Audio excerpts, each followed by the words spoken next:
verse 1. Don't let your hearts be troubled. Trust in God and trust also in me. There is more than enough room in my Father's home. If this were not so, would I have told you that I'm going to prepare a place for you? When everything is ready, I will come and get you so that you will always be with me where I am. And you know the way to where I am going. No, we don't know, Lord, Thomas said. We have no idea where you are going. So how can we know the way? Jesus told him, I am the way, the truth, and the life. No one can come to the Father except through me.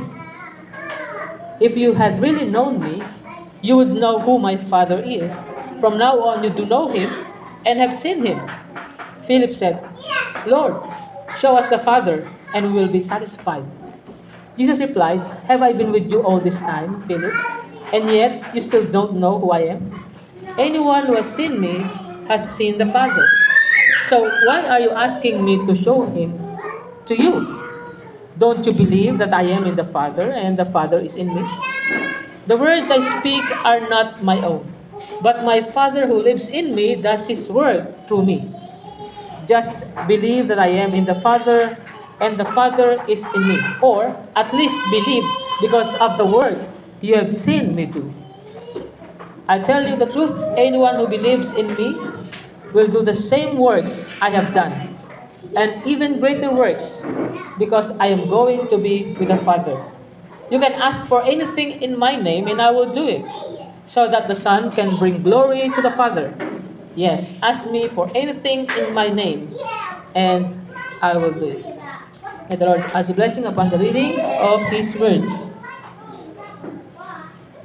So, sa ating pang-araw-araw na buhay, malimit nating marinig yung phrase na like Father, like Son. Ito ay nangungusap tungkol sa pagkakahawig and shared characteristics sa pagitan ng isang ama at ng kanyang anak. At naalala natin ito sapagkat nakita natin si Sara Duterte na ina-expose ang kanyang disgust on the President, BBM. Napaka-straightforward niya na karamihan sa kanyang mga sinasabi ay waribaga ay ginagaya niya yung kanyang tatay. Napaka-prangka. In fact, yun ang sinasabi ng marami. Ginagaya ni Sara yung kanyang tatay na si Digong. But I say na hindi ito ginagaya niya. Sapagkat naniniwala ako na ito'y talagang kanyang pag-ugali, ito yung kanyang characters. Not because she was influenced by her dad, o kaya naman ina-idolize niya ang kanyang tatay, for that matter, kundi dahil maaaring, at naniniwala tayong gayon nga, na namana niya yung mga traits or mga katangian mula sa kanyang ama through the same DNA her father shared with her. Dahil din naman, ang Panginoong Yesus, yamang siya ay yung begotten Son of God, His Father, siya rin ay may ganoon na malinaw na similarities na naghahayag ng puso ng Ama sa pagitan ng kanyang mga actions at ng kanyang mga salita. So the concept like Father, like Son is not just a human observation, but a divine truth that Jesus Himself embodies. Now, in John 14:11 ay ma-imagine natin ang Panginoong Yesus na dinideklara niya, sabi niya, believe me when I say that I am in the Father and the Father is in me. Or at least, believe on the evidence of the works themselves. Ang verse na ito ay nag-highlight noong intimate at hindi mapaghihiwalay na relationship sa pagitan ni Jesus at ng Diyos na kanyang Ama. It is a relationship that is both a mystery and a revelation. Ang sabi dito, ulitin ko, ito yung ating, para makuha natin yung maikling context nito, at magpo-focus ako sa verse 11. Ang sabi niya, if you had really known me, you would know who my Father is. From now on, you do know Him and have seen Him. Philip said, Lord, show us the Father and we will be satisfied. Jesus replied, have I been with you all this time, Philip, and yet you still don't know who I am? Anyone who has seen me has seen the Father. So why are you asking me to show Him to you? Don't you believe that I am in the Father and the Father is in me? The words I speak are not my own, but my Father who lives in me does His work through me. Just believe that I am in the Father, and the Father is in me. Or at least believe because of the work you have seen me do. Here, kung titignan natin yung context, kino-comfort ng ating Panginoong Yesus ang kanyang mga disipulo na inihahanda sila para sa kanyang pag-alis and reassuring them ng kanyang pang-Diyos na kalikasan, yung kanyang divine nature at yung kanyang mission. At dito sa chapter 14 na ito, at sa bahagi ito, ay malinaw na ipinapakita sa atin yung mga susing tema nito, gaya ng unity with the Father, divine authority, at yung ebidensya ng mga gawa ng Panginoon bilang proof ng kanyang pang-Diyos na pagkakakilanlan. Ngayon, anong significance ito sa theology? Ito po yung cornerstone of Christian theology. Affirming that Jesus is not merely a prophet or a teacher, gaya ng mga pinangangalandakan ng mga iba, kundi siya'y Diyos na nagkatawang tao. At yung mutual, indwelling, kasi mutual yan eh. The Father is in me and I in the Father. So mutual indwelling of the Father and the Son highlights the intimate relationship within the Trinity. So kung titingnan natin yung kasaysayan niyan tungkol sa ating paniniwala sa isang Diyos at tatlong persona, alam niyo ba, nung Middle Ages, maraming mga theologians sa panahon na yan, at isa sa pinakatanyag ay si Thomas Aquinas, ang nagbigay ng emphasis doon sa concept ng mutual indwelling. Na ito po ay pinangalanan nila na isang Latin na termino, Grego, perichoresis, perichoresis. To explain the intimate union within the Trinity. Okay. Ngayon, going back sa present, in a world filled with doubt and uncertainty, ang verse na ito ay nag-reassure sa mga mananampalataya ng pang-Diyos na otoridad ni Jesus at ang kanyang unity sa Ama. Ito ay nagpapalakas ng pundasyon ng Kristiyanong pananampalataya, reminding us that our belief in Jesus ay nakaugat sa kanyang pang-Diyos na kalikasan at ang ebidensya diyan ay ang kanyang mga gawa. Based on this verse, ano ang maaaring itugon mo kapag mayroong Muslim, may kakilala ka o may lumapit sa iyo, nagsabi sa iyo ganito, show me in the Bible where Jesus says, I am God, worship me, then I will convert to Christianity. Ano yung sasagot mo? No? Meron ka bang alam sa Biblia na sinabi direkta ni Jesus na ako ay Diyos? Sambahin mo ko? Wala niyan. Pero ano yung response natin? Pwede natin sabihin, salamat sa inquiry mo, o sa question mo. Wala nga tayong mababasa na merong ganong exact phrase na sinabi si Jesus, I am God, worship me. Pero ang Biblia ay naglalaman ng mga ilang passages na kung saan malinaw na nire-reveal ni Jesus ang kanyang pang-Diyos na kalikasan at otoridad. At isang ng passage dyan, itong John 14:11, na kung saan sinasabi ni Jesus, believe me when I say that I am in the Father and the Father is in me. Or at least believe on the evidence of the works themselves.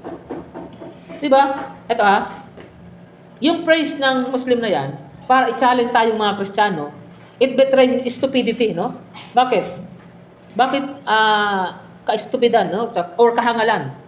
Yung sasabihin nila, mapakita mo sa akin sa Biblia na sinabi ni Jesus, ako'y Diyos, sambahin mo ako at ako'y sasali sa inyo. Ako'y magiging Kristiyano na. Ano yan? Kahangalan yan. Because, let's say, yung isang Muslim, no? Nandun siya sa, siguro, kunwari, nagkapag-time travel siya. No? Tapos, nakasalubong niya si Jesus sa kalsada. At alam niya na, narinig niya na yung mga disipulo, nag-a-assert ang mga disipulo na si Jesus ay Diyos at talaga namang sinasamba nila siya. Hindi ba ang sasabihin niya kay Jesus ay ganito?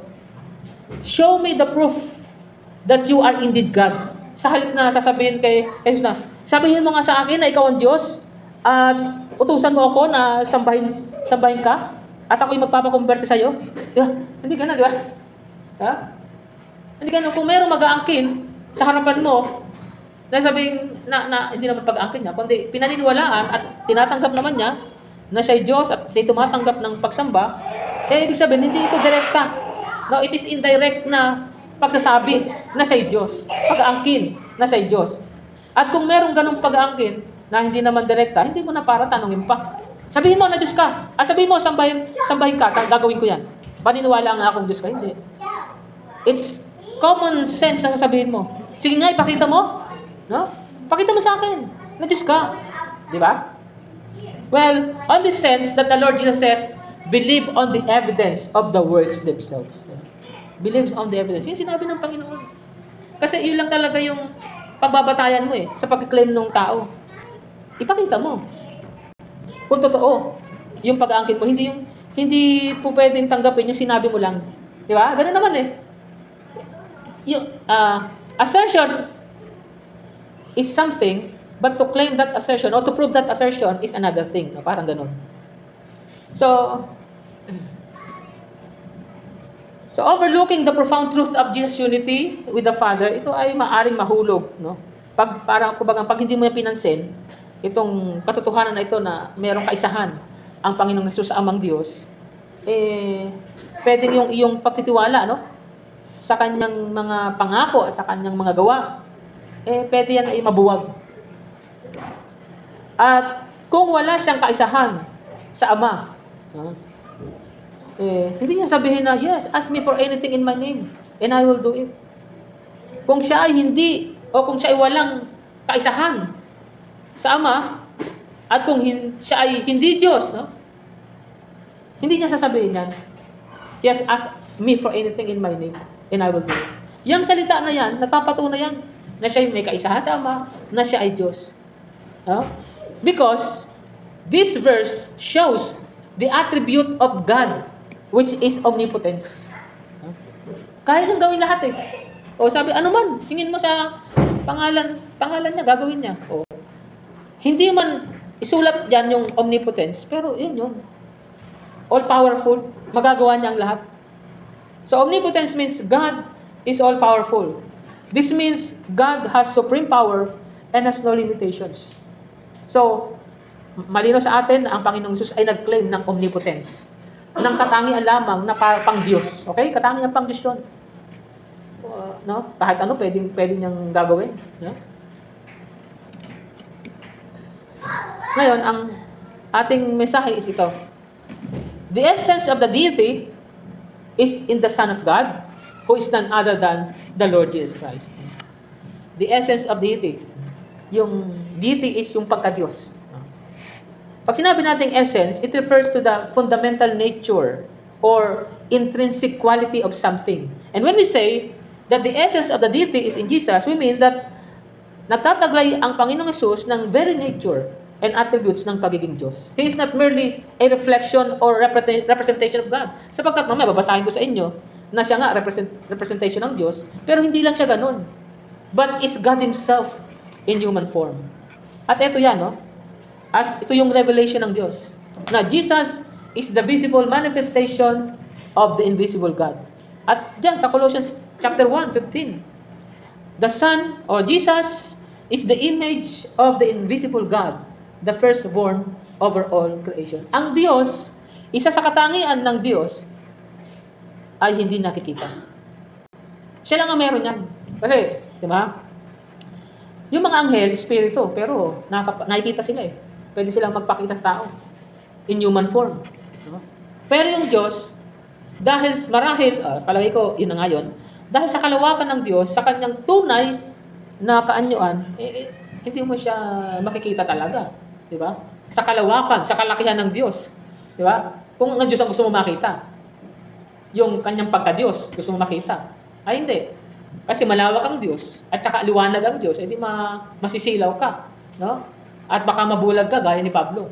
Dahil nung nagpakita ang Panginoong Jesucristo kay Pablo bilang Diyos, ano nangyari? Nabulag. Nabulag si Pablo. Kaya, hindi pwedeng makita ang Diyos. Dahil pag nakita mo ang Diyos, hindi sa kanyang, kung mapapakaliit siya, makikita mo, malawak ka. Tapos maliwanag pa siya. Wala, hindi masamang mangyayari sa'yo. So, kaya nga, ito ang dahilan na sa pagpunta natin sa langit, isa lamang trono ng Diyos ang makikita natin doon. No? Gaya ng mabasa natin sa Revelation 4:2. Sabi ni, nakarating doon si, si John. No? Dinala siya sa langit. Sa future pa. So, nag-time travel talaga si John. And sa time travel na, hindi sa earth, no? Sa future, doon sa langit. At sabi niya, "At once I was in the spirit, and behold, a throne stood in heaven, with one seated on the throne." At throne, isang trono lang po yun. At isa lang ang nakaupo doon. At walang iba yung kundi ang ating Panginoon sa Kristo. Sapagkat siya yung express image of the invisible God. So this verse emphasizes the singularity of God's throne in heaven, highlighting that there is one throne and one divine authority seated upon it.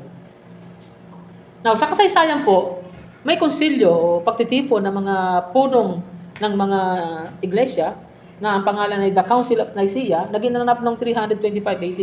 Ito po yung napaka-pivotal po yung ginawa nila doon na pag-affirm ng divinity ng ating Panginoon Kristo. Pag sinabing divinity of Jesus Christ, ng pagka-Diyos ng ating Panginoon Kristo, sapagkat nung panahon na meron silang binabaka, yung si Bishop Arius. Kaya tinawag itong Arian controversy.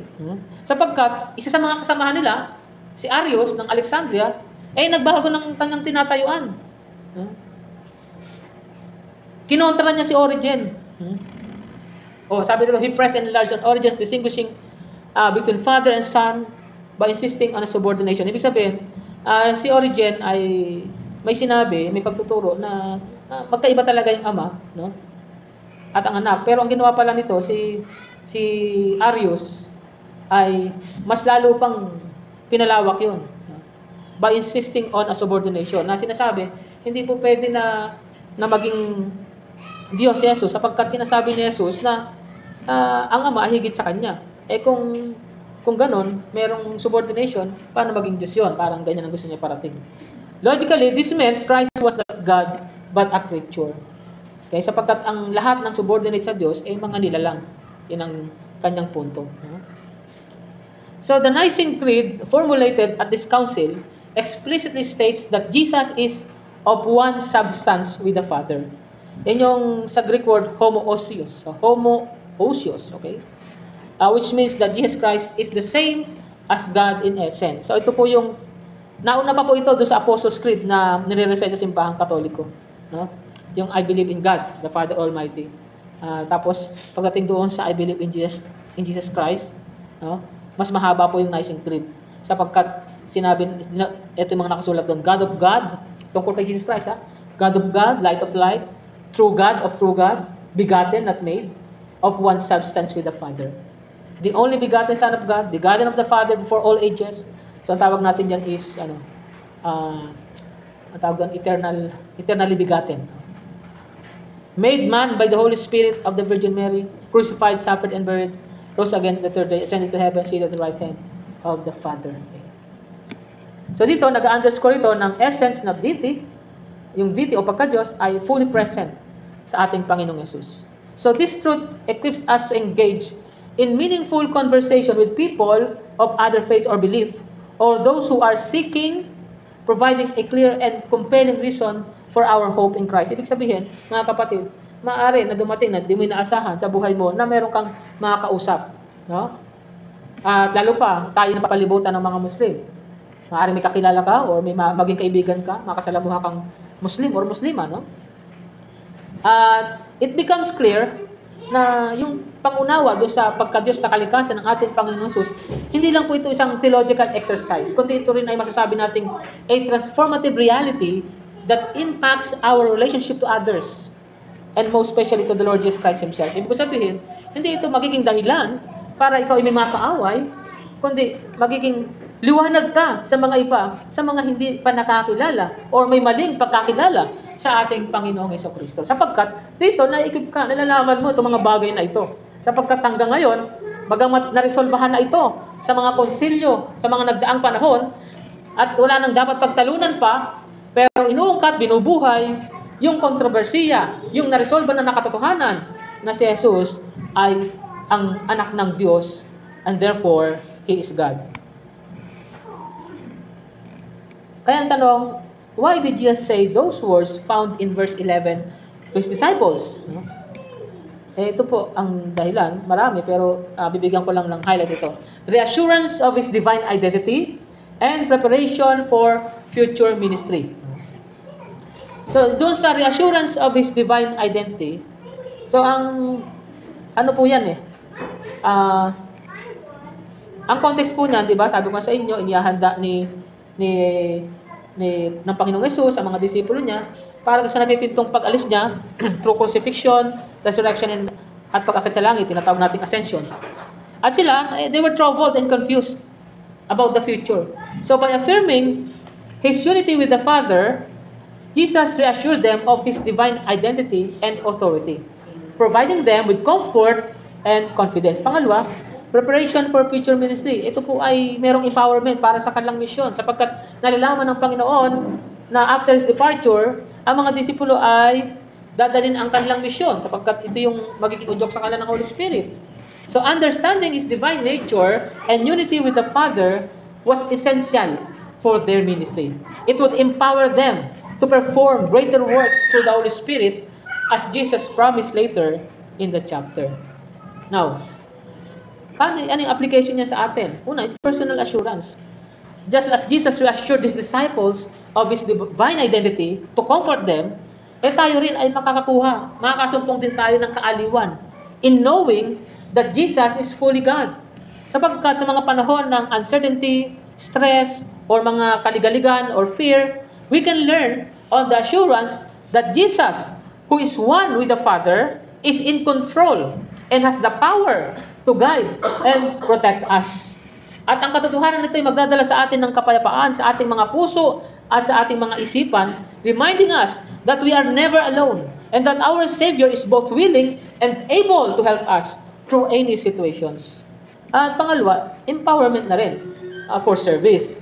Na kung paanong inihanda ng Panginoong Yesus ang mga disipulo para sa kanilang future ministry, by affirming His divine nature, tayo rin ay ma-empower for service by recognizing who Jesus is. So understanding that we serve a divine Savior gives us the confidence to step out in faith and engage in ministry, knowing that we are backed up by the power and authority of God. And this can inspire us to take bold steps in sharing the gospel, serving our communities, and living out our faith in practical ways.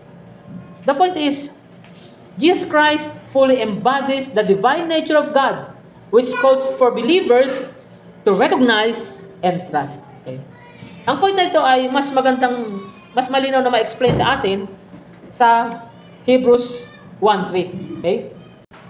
Ang sabi sa Hebrews 1:3, the Son is the radiance of God's glory and the exact representation of His being, sustaining all things by His powerful word.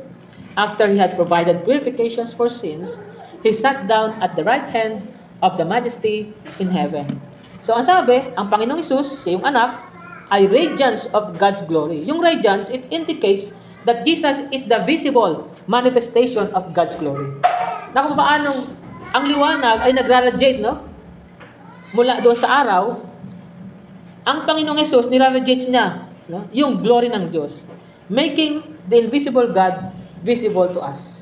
So, ang phrase na ito ay nag-emphasize that Jesus shares the same divine essence as the Father. He is not a mere reflection, but the actual outshining of God's glory. Ang sabi rito ay exact representation of His being. Ang phrase na ito ay nangangahulugan na si Jesus yung precise imprint of God's nature. This signifies that Jesus embodies, no? Kinakatawan niya ang lahat ng attributes and essence of God. Kaya yung term na yan ay ginagamit to describe the impression. Diba? Kagaya ng, diba, yung stamp. Kung ano yung nasa stamp, pag idinikit mo sa papel, eksakto, yun din makikita mo doon, yung selyo. No? Kaya ito ay nag-indicate na si Jesus ay perfectong nire-represent niya yung nature ng God in every way. Sustaining all things by His powerful word. Ano ibig sabihin yan? Jesus not only created the universe but also sustains it by His powerful word. Kaya umiiral, alam niyo, kaya umiiral, nandyan ang universe, o sabihin natin, yung whole galaxy, nandyan, na mga nakikita at hindi nakikita, tayo, ang mundo. Kaya nanatili na nariyan sapagkat sinusustain ito ng kapangyarihan ng kanyang salita. Ano ibig sabihin? Alam ba ninyo, yung word, yung salita, may frequency po yan eh. Sound frequency. Narinig nyo na ba na sa katahimikan ng gabi ay meron kayong naririnig na ingay? Na hindi ingay na gawa ng tao. Yung parang static. May narinig ba kayong ganun kayo ba? Yung parang, kung minsan nasabi mo, pag napakatahimik, parang sabi mo nabibingi ka. Nakakabingi yung katahimikan. Dami, narinig ka, tama? Sino may kakaibang naririnig? Hindi yung gawa ng tao, hindi rin gawa ng mga pulisap o kuliglig. Pero pag tahimik, meron kayo narinig na parang sounds. Yeah? Frequency po yun, ha? Frequency. Word has frequency. And I'm inclined to believe na yung sound na yan, yun ang siguro nagre-represent ng word ng ating Panginoon Jesucristo. Yung frequency na yan ang nagpapanatili, no? Ng kanyang pag-iral. Kasi bata pa ako, narinig ko na yan kasi lumaki ako sa nadi-distinguish ko, of course, narinig ko yung tunog ng mga kuliglig, pero meron pa rin isang kakaibang tunog na hindi ginawa ng hayop. Naan mo yung sinasabi ko? Yung tinutukoy ko? Nakarinig ka na ba ng ganun? Frequency?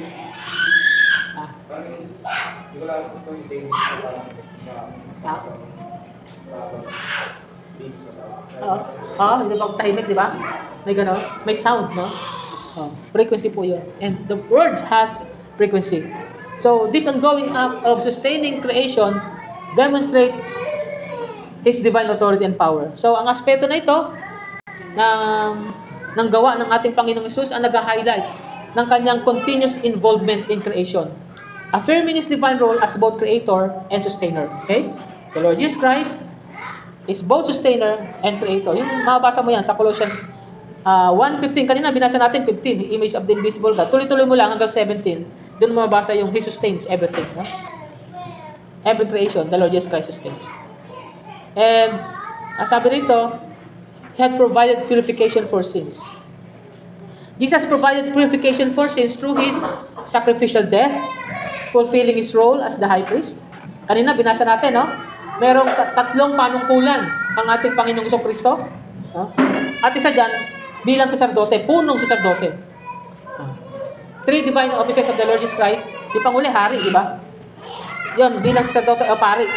No?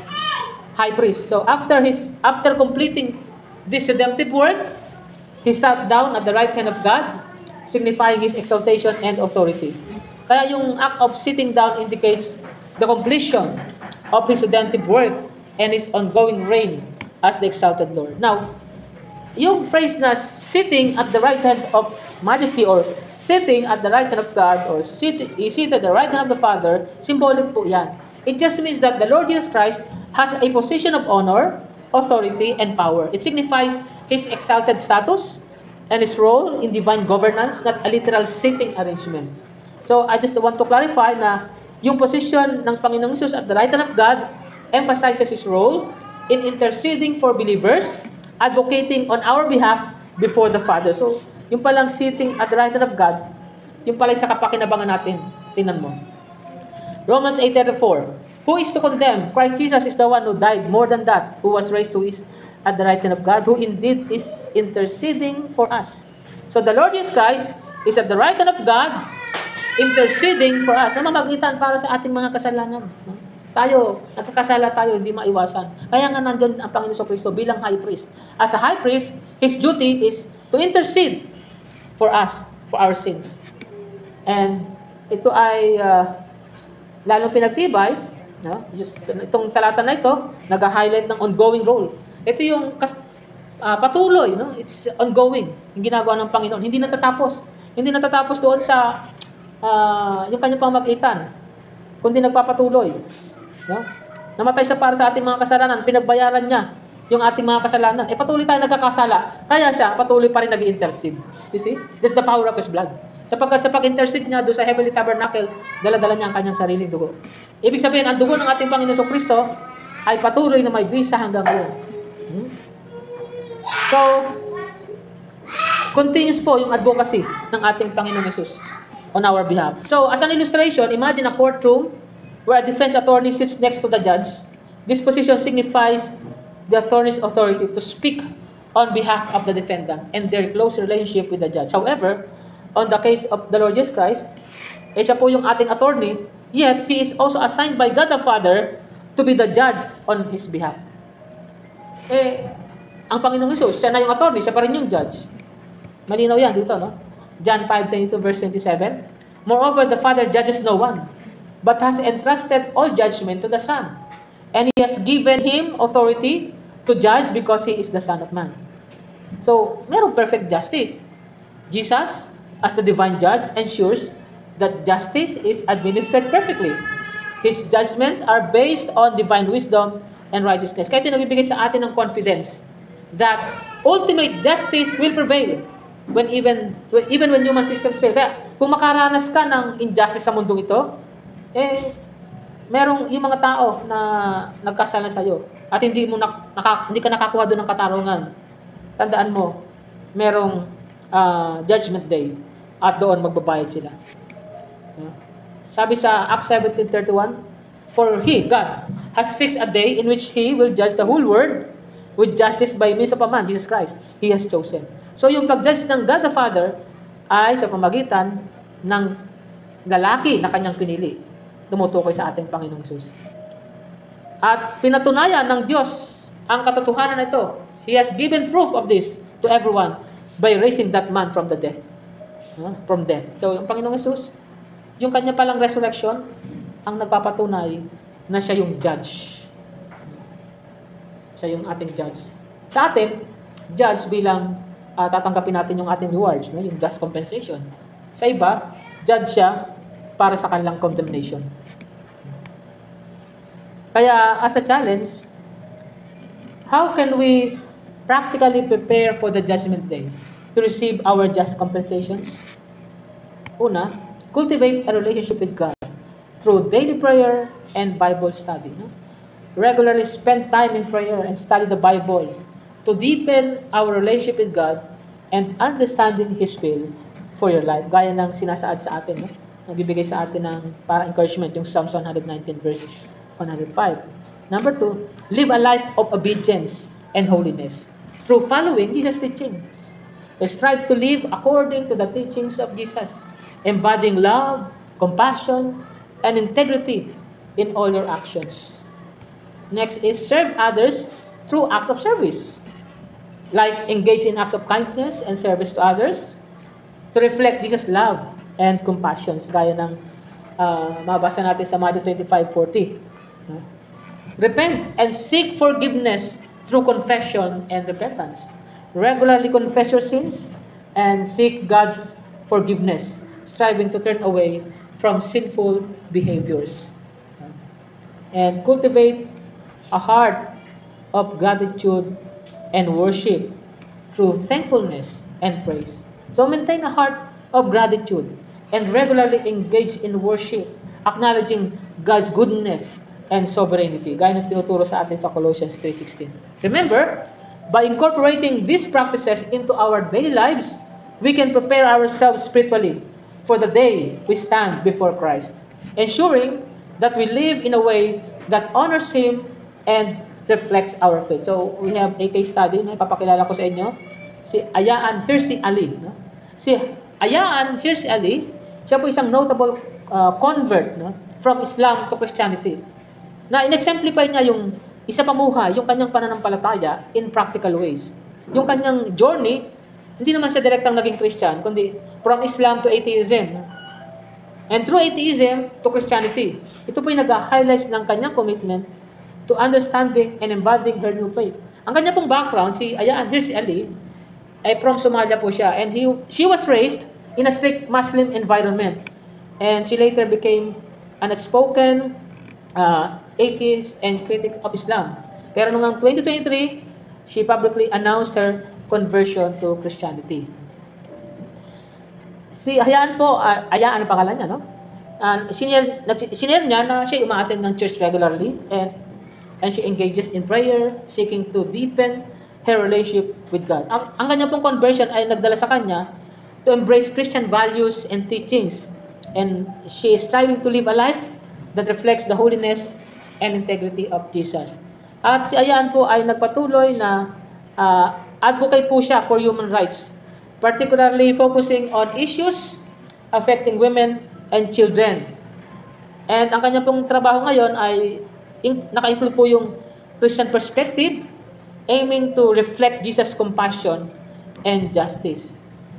Kaya, yung pong story ni Ayaan, here si Ali, ito po isang powerful example of how a recent convert can embody the principles of Christian faith, demonstrating a profound transformation and commitment to living out her beliefs in practical and impactful ways. Meron siya mga aklat din po na ginawa po niya, na publish, patungkol sa kanyang mga karanasan at ang kanyang pagkipaghamok laban sa maling pananampalatayang Islam. So Jesus calls us to believe in His unity with the Father and His works. This has a profound implications for our faith today.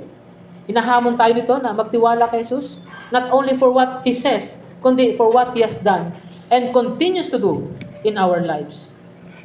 Kaya ang John 14:11 ay nag-aanyaya sa atin na doon sa pagpapalalim ng pananampalataya kay Jesucristo. Sa panahon ng mga pagdududa, we can look to the works of Jesus as a foundation for our faith. Ang kanyang muling pagkabuhay, ang ultimate work na nagbibigay sa atin ng assurance ng kanyang victory over sin and death.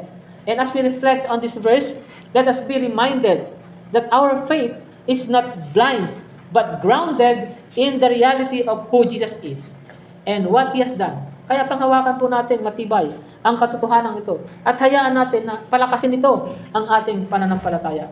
May we be encouraged to live out this faith with confidence and hope. Tayo po tumayo at tayo magtapos sa panalangin. Heavenly Father, we thank You for the gift of Your Son, Jesus Christ. Tulungan Niyo po kami na panampalatayang mainam ang Kanyang mga salita at ang Kanyang mga ginawa. At ang Kanyang patuloy na pagkilos o paggawa sa aming mga buhay. Hindi man namin ito nakikita, hindi naman namin ito naramdaman, subalit nalalaman po namin ito sapagkat siya po ay nagsusustain ng lahat ng yung whole creation. At tulungan Niyo po kami na